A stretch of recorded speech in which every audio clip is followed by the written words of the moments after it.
Hey there everyone, this is J Hill 1977 from the Mazda 6 Club forums.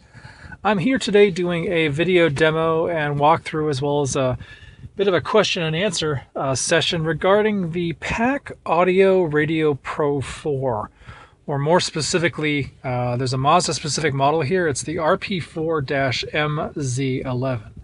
Now this is made to interface the newer advanced radios or the CAN bus radios, which I believe stands for Car Area Network, in late model Mazdas with aftermarket decks. According to the usage guide that was included with the RP4-MZ11, this will work with late model Mazda 3s, the Miata, the RX-8, the Mazda 6, the CX-7, and the CX-9.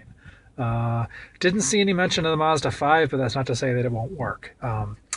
Anyways, kind of the reason behind this, I recently traded my 2006 Mazda 6 for an 09 6i Grand Touring with a 6-speed stick. I wasn't ready to give up 3 pedals and was looking for something new, and I found this here locally.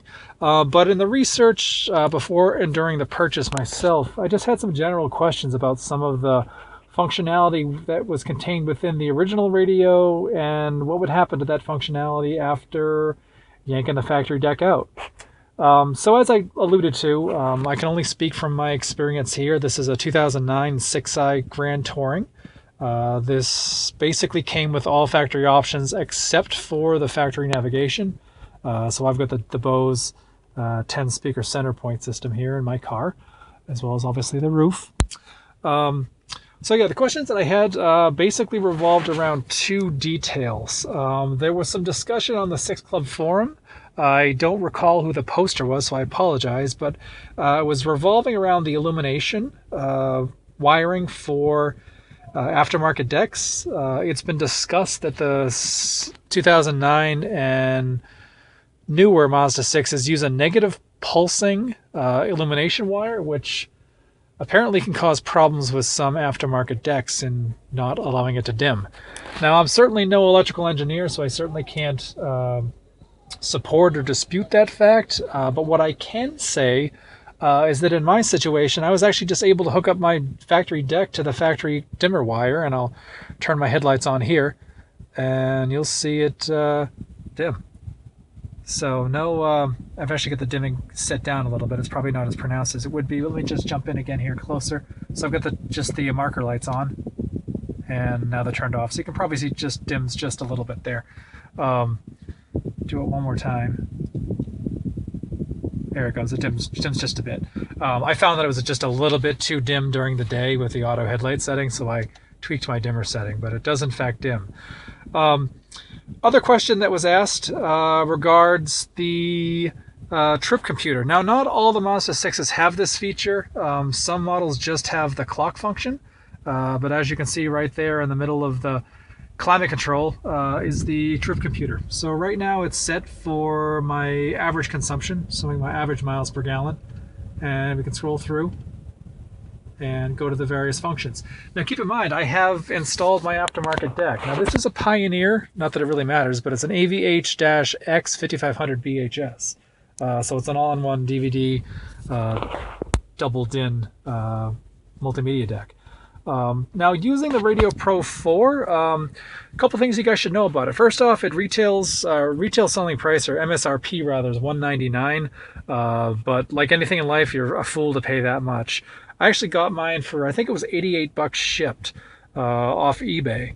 And while it sounds a little pricey to begin with, you have to understand what you're getting in this package. First and foremost, it's basically similar to the SWI-Jack product, so the PAC SWI, which is the steering wheel interface modules. But in addition to that, it has some secondary wiring that allows some of these advanced features to work within the vehicle. Couple things to note on the actual interface itself.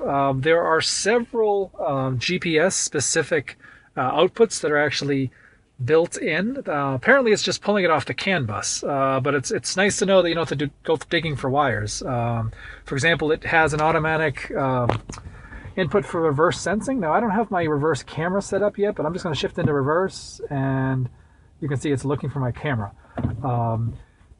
In addition to that, there is a vehicle speed sensor wire. There is a separate dimmer wire that kind of threw me off at first. It is a small gauge, actually it's a solid orange wire. And I had, in reading about the dimmer issues, I had originally attached that wire to my deck.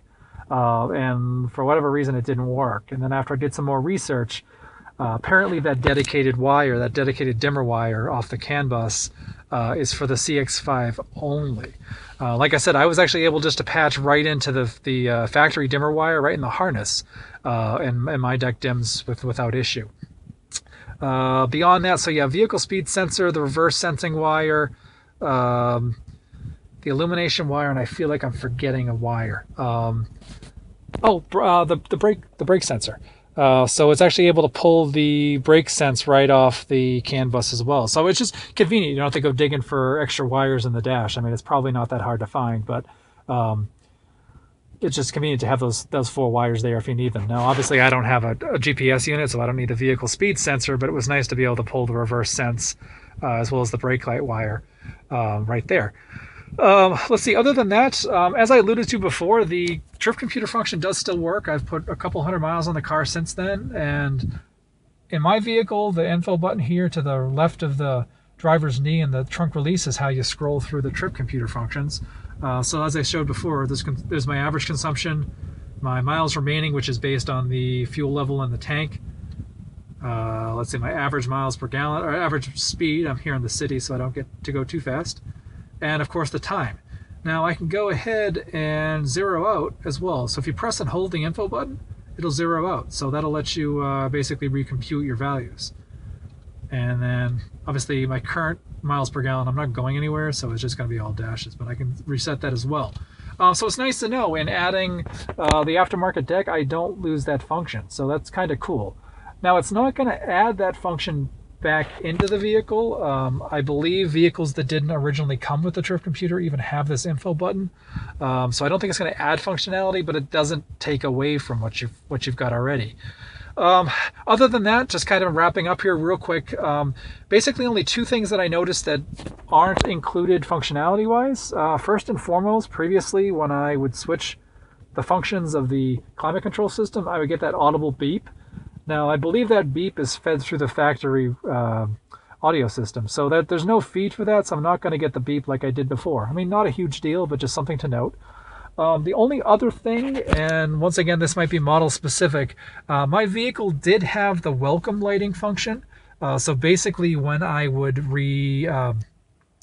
disarm the factory alarm and then step inside the vehicle and open the door, the central dash area, as well as I believe the dash, the display here above the central vents, would illuminate to say, hey, welcome to your car. That function doesn't work any longer, but once again, I mean, it's kind of an aesthetic thing. I'll surely give up welcome lighting and the beeps on my HVAC for in-dash DVD, Pandora, streaming, XM, the whole bit. Another detail I'll just point out to you guys, I was actually able to reuse the factory Sirius antenna. My car came with Sirius as well as the Bluetooth, and I simply just had to pry the internal antenna out of the little plastic holder that Mazda used to connect in the factory Sirius, which is actually above the glove box here, just below the airbags assembly. But anyways, that's, like I said, my video walkthrough and a little bit of a question and answer regarding the PAC Audio Radio Pro 4. Model again, once again, is RP4-MZ11. And this is in my 2009 Mazda 6i Grand Touring. Hope I was able to answer some questions for you guys, and feel free to ask anything else either here on the forums or on YouTube. Thanks.